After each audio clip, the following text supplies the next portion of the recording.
যারা বলেন স্বামী থাকতে মেয়েরা কেন ইনকাম করবে, স্বামী থাকতে মেয়েরা কেন টাকা উপার্জন করবে, কেন নিজের পায়ে দাঁড়াবে, তাদের উদ্দেশ্যে বলছি, স্বামীর টাকা হজম করা এত সহজ না রে বোন।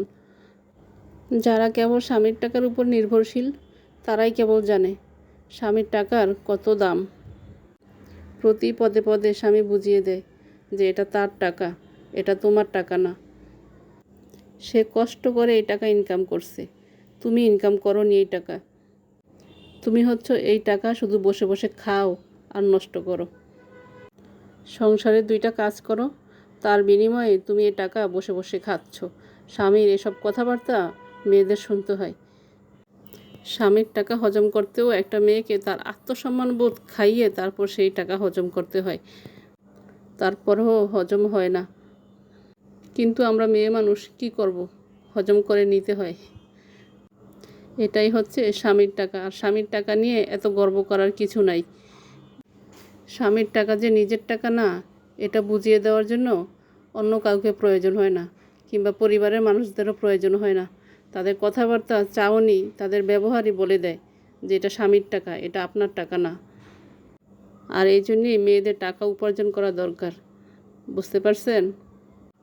একটা মেয়ে যখন চাকরি বাকরি করে দেখবেন ওই মেয়ে টাকা ইনকাম করলেও সংসারের সবাই স্বামী সহ শ্বশুর শাশুড়ি ননদ দেবর তার সাথে অন্যরকম একটা ভালো ব্যবহার করে, তাকে সম্মান দিয়ে কথা বলে, যে কি বলবে আর কি বলবে না একটু হিসাব রেখে কথা বলে।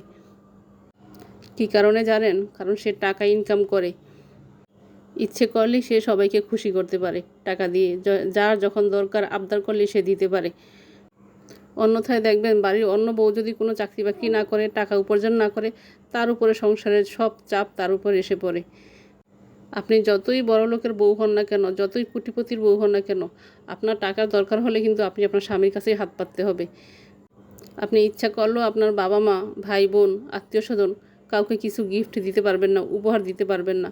সব কিছুর জন্য আপনার স্বামীর কাছে হাত পাততে হবে। আর ওই লোকটা কয়দিন দিবে, কয়দিন আপনার এসব আবদার পূরণ করবে? স্বামী নামক সেই মানুষটাও দেখবেন আস্তে আস্তে বিরক্ত হয়ে যাবে আপনার এই আবদার পূরণ করতে করতে।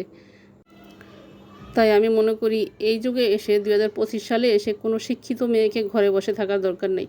এই অনলাইন প্ল্যাটফর্মেও অনেক টুকটাক কাজ করা যায়, অনেক ছোট ছোট উদ্যোক্তা হিসাবেও কাজ করা যায়। প্রথম প্রথম হয়তো আপনাকে নিয়ে সবাই হাসি ঠাট্টা করবে, পরে একটা সময় দেখা যাবে আপনাকে নিয়ে অনেক গর্ব করবে।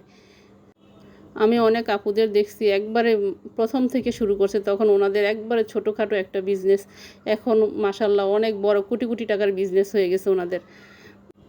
তাই বলবো কেউ চুপচাপ বসে না থেকে টুকটাক কাজ করেন। আর যদি কেউ কাজ করে তাহলে তাকে উৎসাহ দিবেন, কোনো খোঁচা মেরে কোনো কথা বলবেন না। আর আপনার যদি ভালো না লাগে তাহলে আপনি ইগনোর করবেন, কাউকে হ্যারাসমেন্ট করবেন না আর কাউকে নিরুৎসাহিত করবেন না। ফেসবুকে অপশন আছে, আপনার ভালো না লাগলে আপনি আনফ্রেন্ড করে দিবেন, ব্লক করে দিবেন।